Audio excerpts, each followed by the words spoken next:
Bueno, continuamos entonces con filosofía o humanidades, es lo mismo. Escribimos filosofía,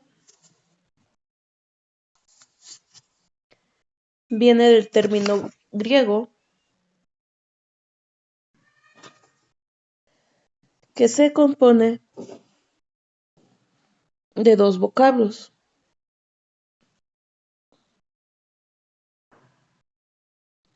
Philos, P-H-I-L-O-S,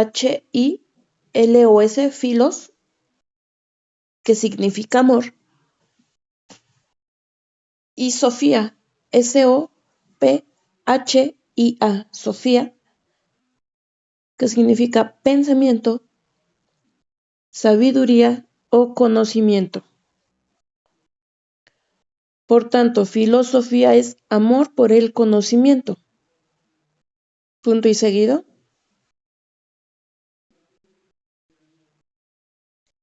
El filósofo, por su parte, es un individuo que busca el saber por el saber mismo.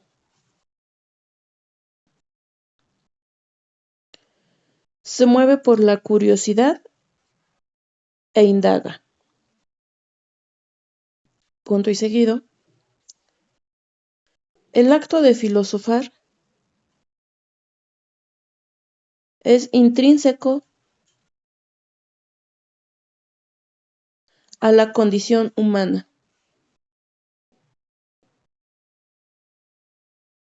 No es un saber concreto,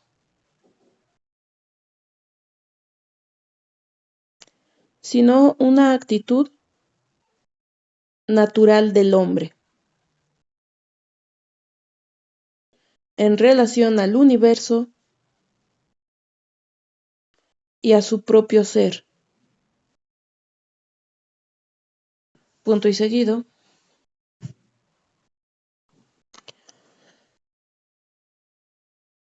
Al igual que la religión, la filosofía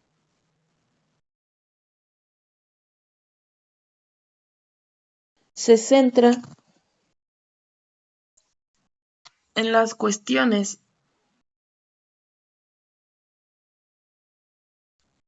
de la existencia humana.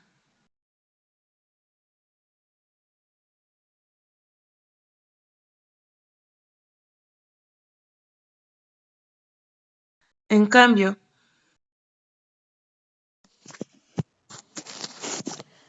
a diferencia de la religión,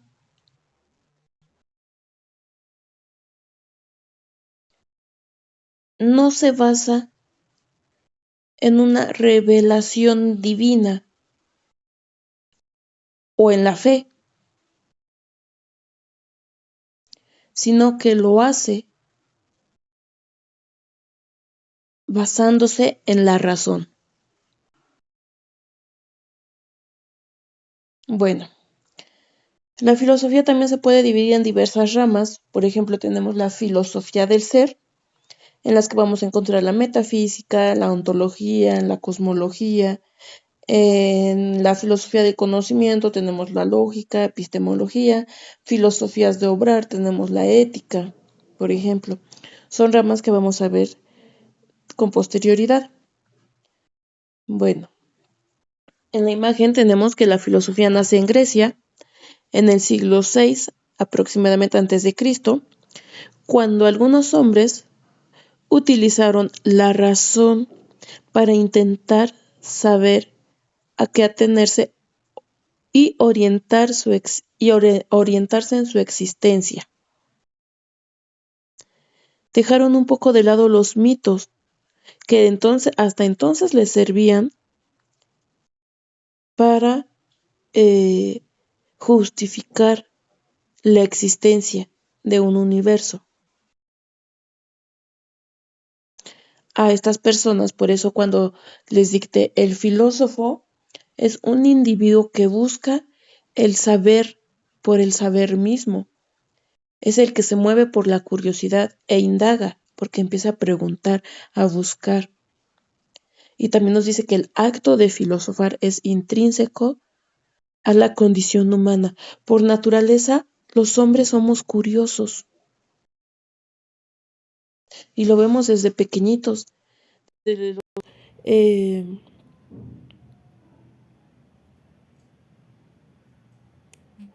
lo vemos desde los niños más pequeñitos que todo preguntan.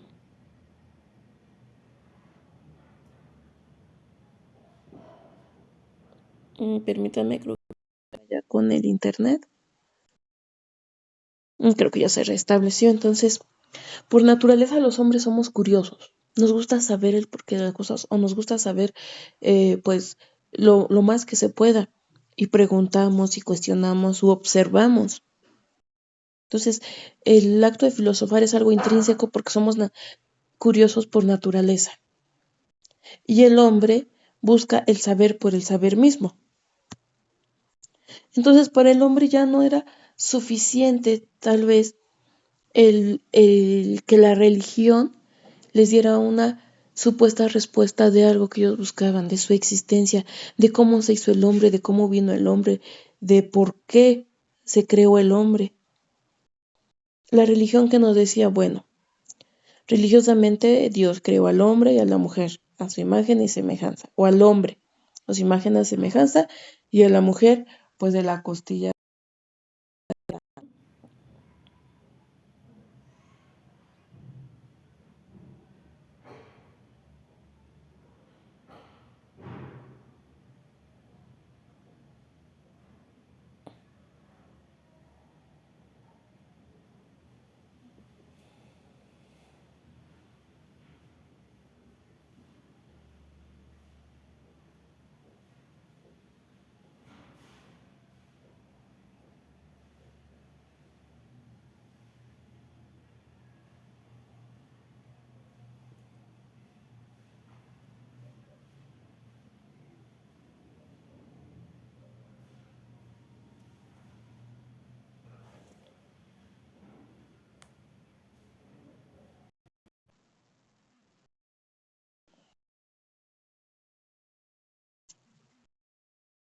Una disculpa, estoy teniendo fallas con el internet, espero no importunar mucho la sesión.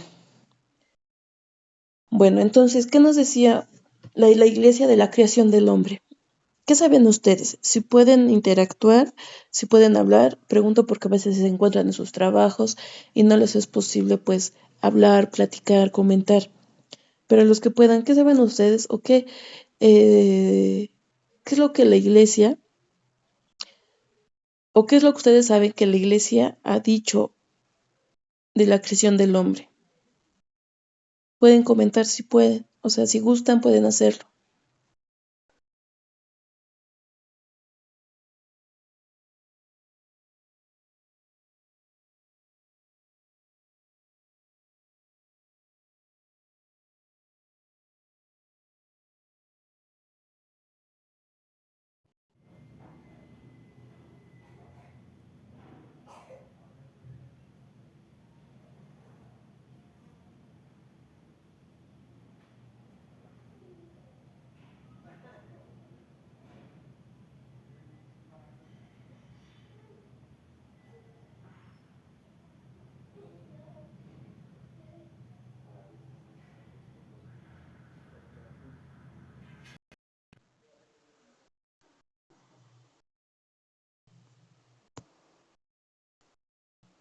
¿No? Bueno, lo que yo sé, pues es que nos han dicho que pues Dios creó al hombre a su imagen y semejanza. Habla nada más, supuestamente la Biblia habla nada más se refiere a Adán y Eva o Eva y Adán. Pero anteriormente pues hubo una primera mujer que se llamó Lili.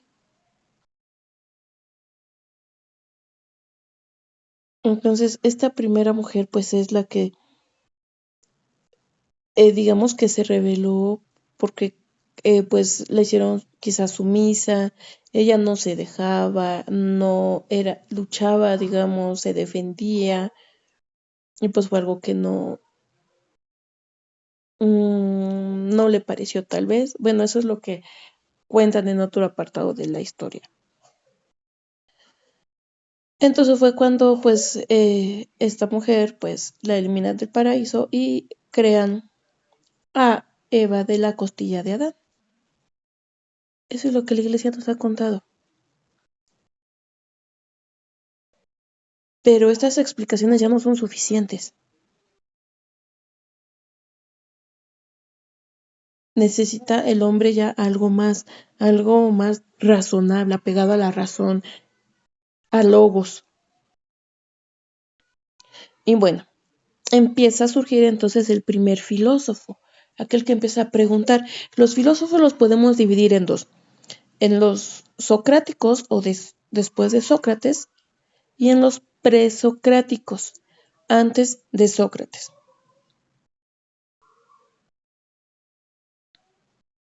¿Okay?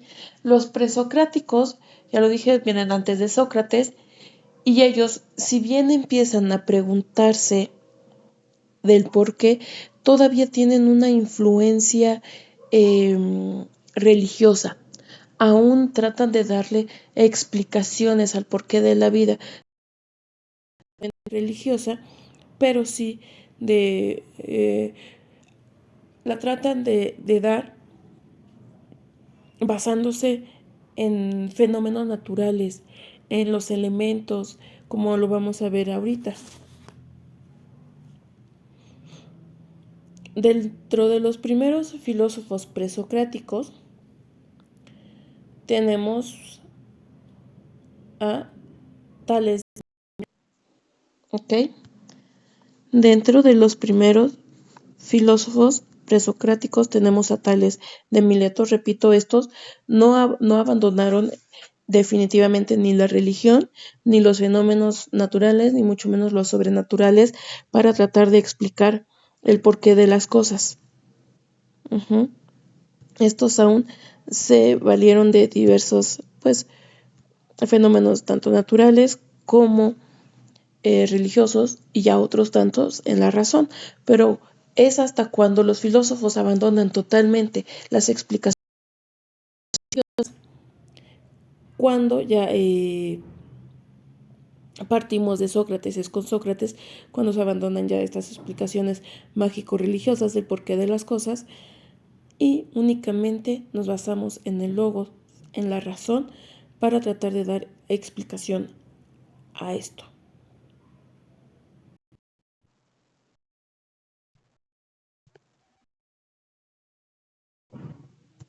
No sé por qué estoy teniendo varias fallas del internet.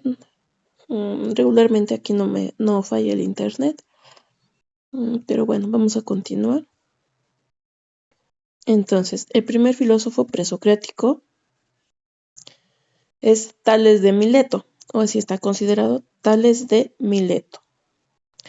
De los principales enunciados que él realiza está este: la felicidad del cuerpo. Permítanme, no sé por qué está pasando esto.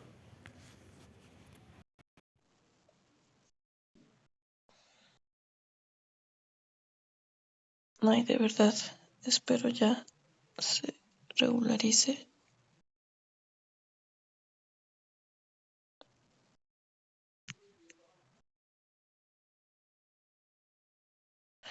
La felicidad del cuerpo se funda en la salud, la del entendimiento en el saber. ¿Cómo ustedes entienden esto del 624 al 562 antes de Cristo?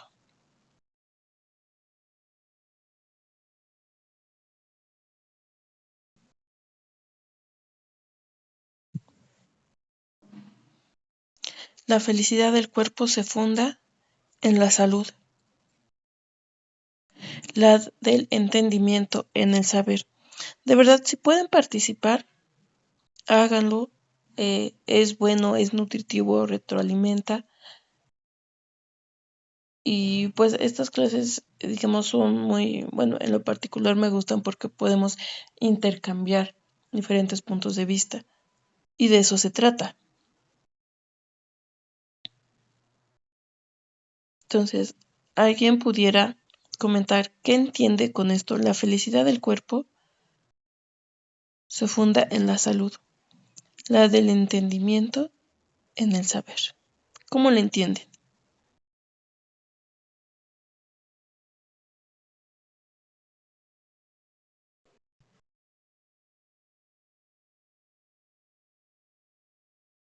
A ver, les voy a dar un minutito para que lo analicen. Vamos a ir así uno por uno.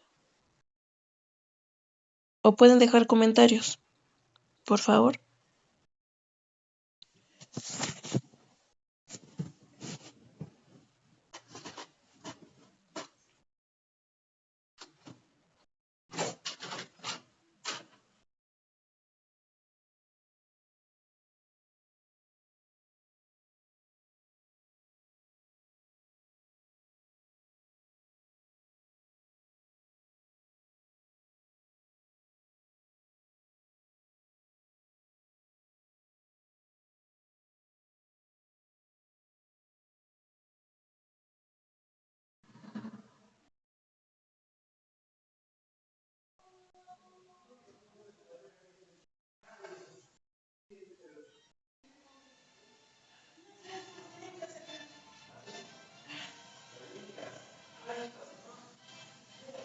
¿No?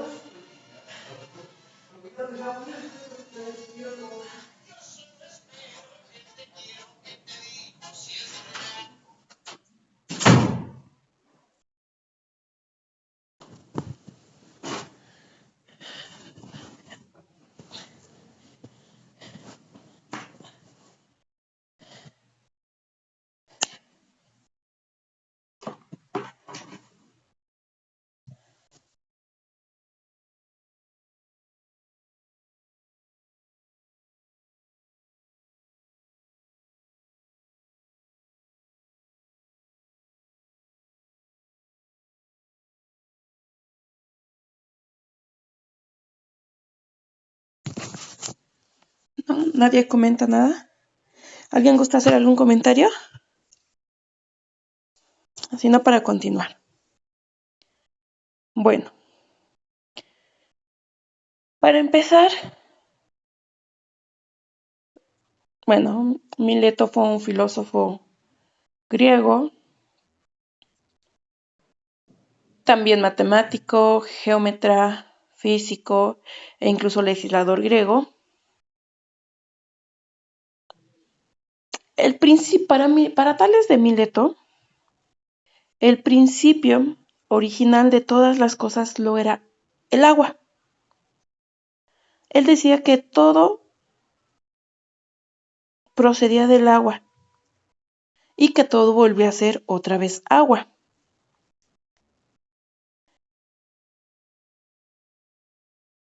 Y repito, antes de Tales, las explicaciones del universo eran mitológicas, eh, pero es aquí cuando se empieza o empiezan a hacer el pensamiento científico. Para él, la base de todo era el agua. Todo era a base de agua, la existencia del universo era a base de agua y todo volvía a ser agua.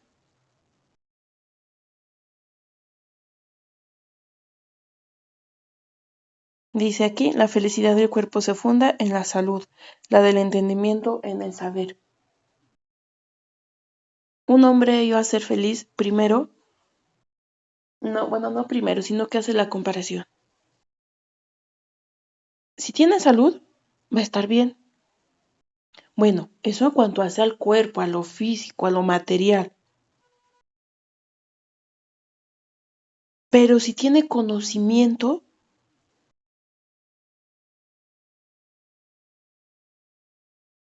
también. En el alma, tal vez, en el interior, en lo que lo mueva, en su esencia, va a ser verdaderamente feliz. Por eso es que con él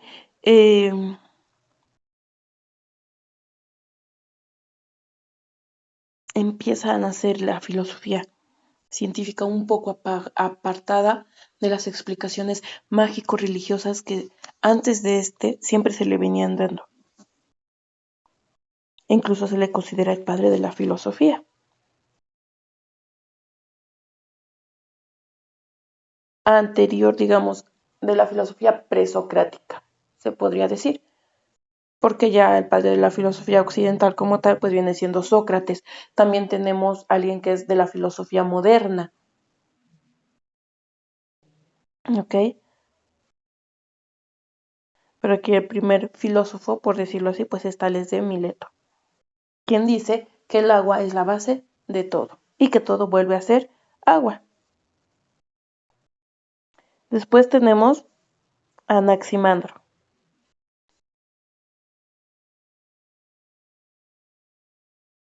¿Quién era Anaximandro?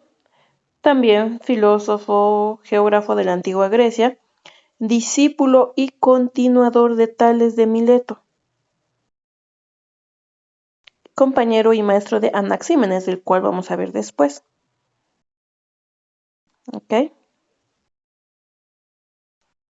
Ahí dice, lo ilimitado no tiene principio, pues en tal caso sería ilimitado.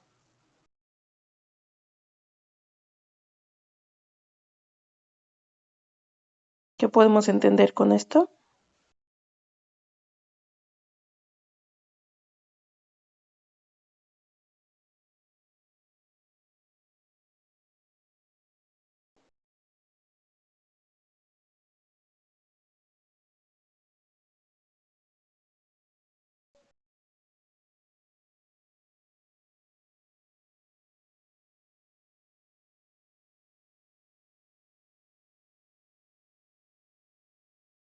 Bueno, hay una palabra importante que se llama apairón. Este filósofo fue uno de los más importantes pues en el mundo clásico. Él denominó apeirón al principio de todas las cosas. Él denominó apeirón al principio de todas las cosas.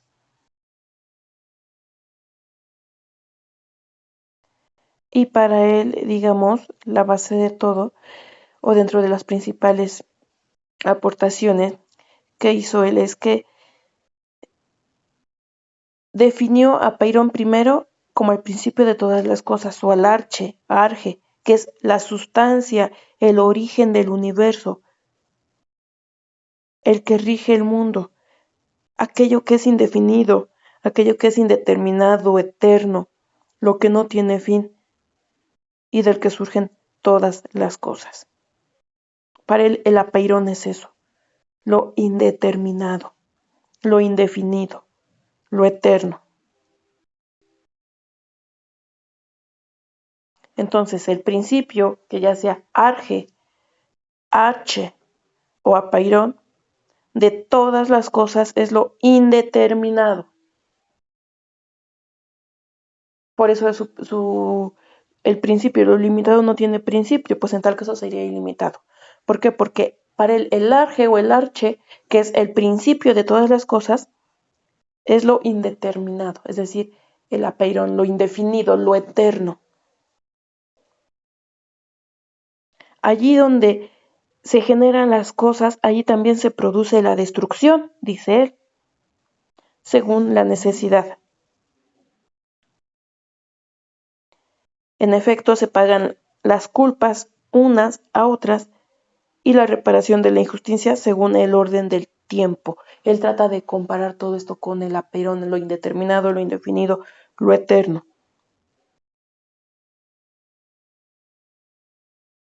Dice que en el apeirón todo sale y todo vuelve. Todos los seres humanos surgen y derivan de lo eterno.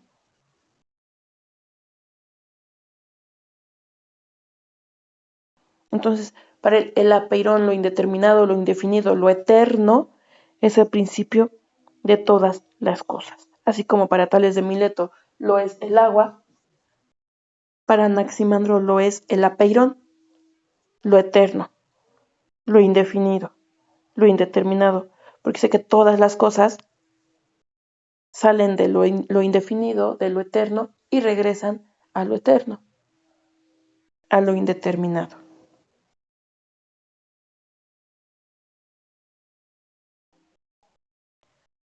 Después tenemos a Anaxímenes, lo mismo, filósofo griego, discípulo de Tales y de Anaximandro, y él coincidió con Anaximandro en que el principio de todas las cosas es infinito, pero hizo una diferencia. A diferencia de el apeirón,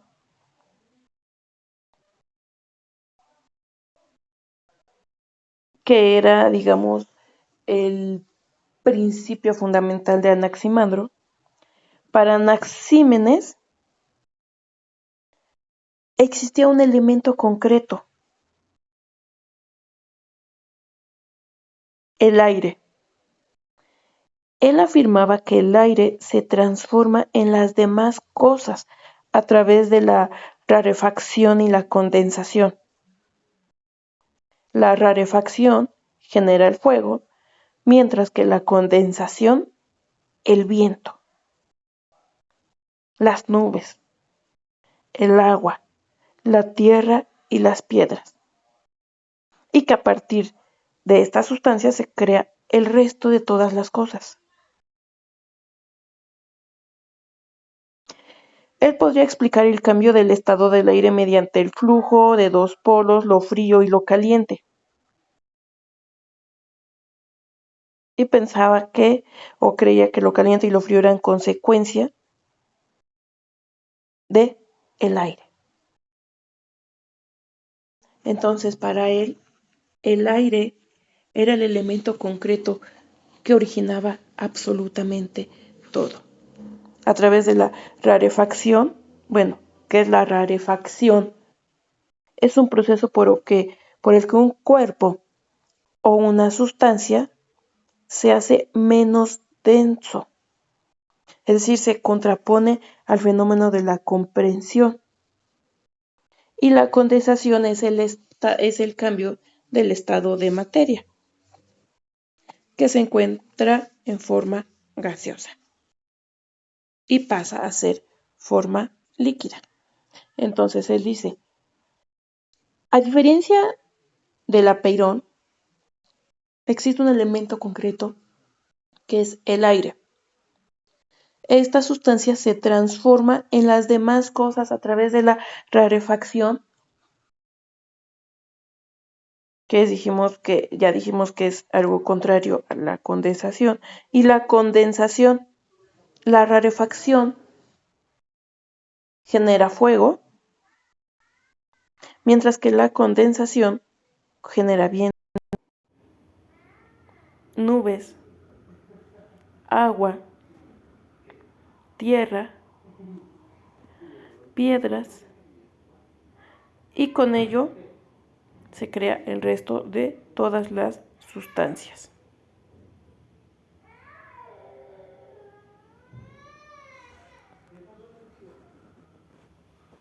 ¿Ok? ¿Hasta aquí todo bien?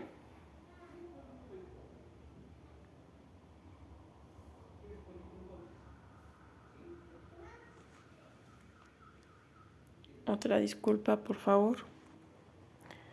Pero no se desesperen, ahorita continuamos.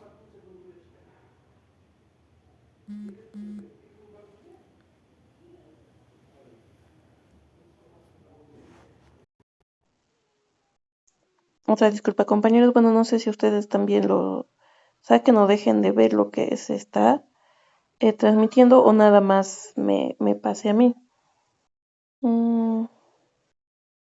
Pero bueno, para terminar con este filósofo presocrático,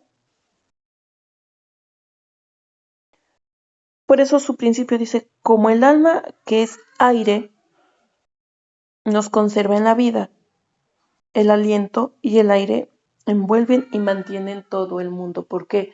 porque para él el elemento que da el principio de todas las cosas es el aire.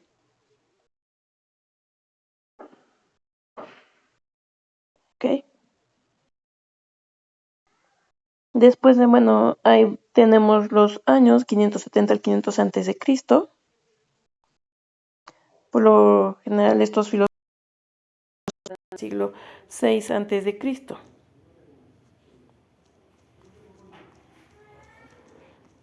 Después tenemos a Pitágoras de Samos.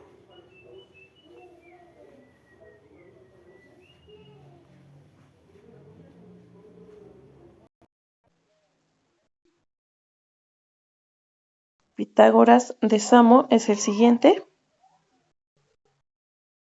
También filósofo y matemático griego.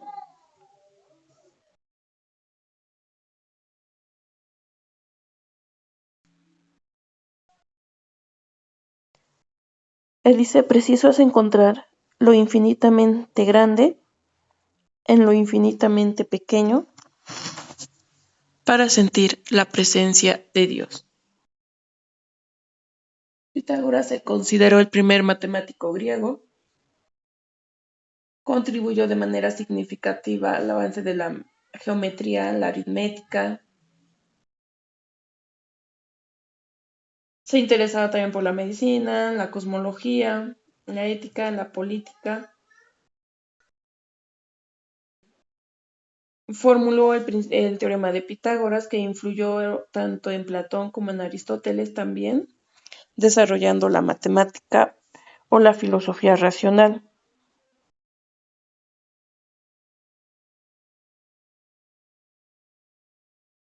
Respecto de la filosofía de Pitágoras,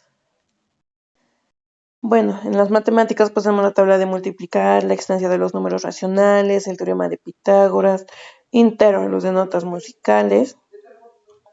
Pero ¿qué aporte hizo Pitágoras en la filosofía? ¿Cuál fue el aporte de este filósofo presocrático en la filosofía? Bueno, este presocrático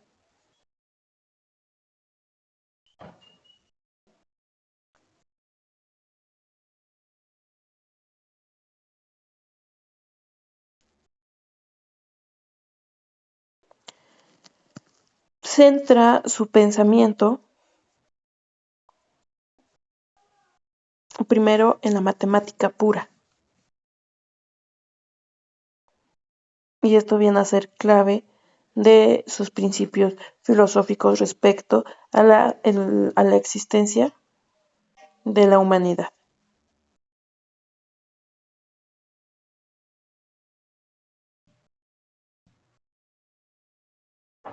Mm, si bien ya habíamos dicho que estos filósofos eran los primeros que se iban a apartar de las explicaciones mágico-religiosas, cuando dice infinitamente, es preciso encontrar lo infinitamente grande en lo infinitamente pequeño para sentir la presencia de Dios. Es una comparación que él realiza primero matemáticamente y después es solo un principio. No todos, cuando dice preciso es encontrar lo infinitamente grande. A veces las cosas que más valen están en los detalles más pequeños, en las acciones que pudieran parecer insignificantes, para sentir una grandeza, para sentir felicidad.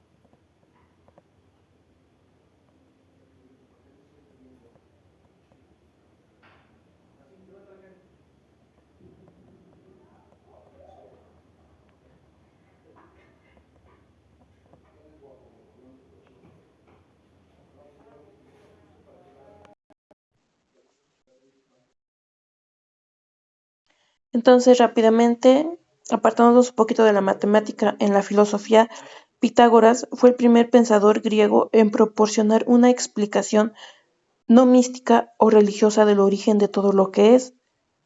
Su idea de un principio físico o natural, en su caso el agua, como sostén y composición de las cosas de la vida, dio paso a la apertura de un camino racional y discursivo para pensar el mundo tal como lo conocemos.